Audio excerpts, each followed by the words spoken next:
Gustong imbestigahan sa Senado ni Senator Bato de la Rosa ang anyay kuntsabahan ng PNP at International Criminal Court.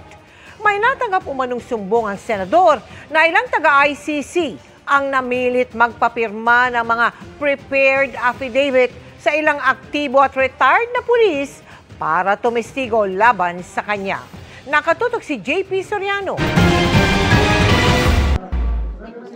Dati nang naghahanda si Senador Bato de la Rosa sakaling magkatotoo ang usap-usapan at ipaaresto rin siya kaugnay ng kaso ni dating Pangulong Rodrigo Duterte na crimes against humanity sa International Criminal Court. Pagdating ng araw, nalalabas yung warrant of arrest ko,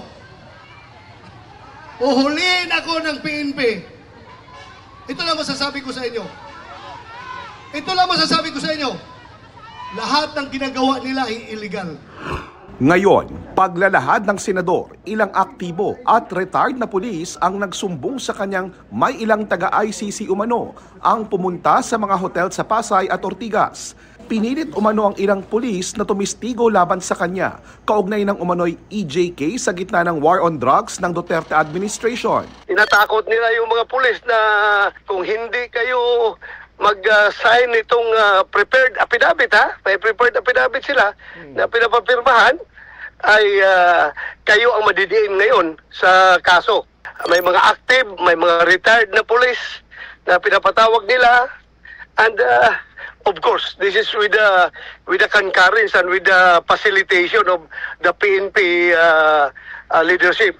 Sa pagbabalik sesyon daw ng Senado, magpapatawag si De La Rosa ng hearing para maimbestigahan ang anyay kuntsabahan ng PNP at ICC. Suffice it to say that yung affidavit na gusto mapapirmahan sa kanila ay naglalam ng mga incriminating statements laban kay Pangulong Duterte at sa akin. At yung mga pulis naman, lalong-lalo na yung mga retired na very powerless, ay natatakot din. Yung iba ay nakapirma daw at yung iba naman ay nagmamatigas, hindi pumirma dahil it was done in the absence of their lawyer. Wala pang maibigay na larawan o anumang ebidensya si De La Rosa kaugnay sa umano'y pagpapapirma ng ICC ng prepared affidavit sa mga pulis. Pero bakit di raw silipin ang CCTV footage ng mga hotel kung saan idinaos ang mga sinasabing pulong? So advisean ko na kayo, huwag niyo itamper yung CCTV ninyo na nakikita doon kung sino-sino mga Pilipino ang nagkukutsabahan dyan sa mga dayuhan para gumawa ng investigasyon dito sa ating bansa. Tinawagan at pinadalhan ng mensahe ng GMA Integrated News si ICC Assistant to Counsel Attorney Cristina Conti upang kunin ang kanilang panig, pero wala pa silang tugon sa ngayon. Wala pa ring tugon ang PNP.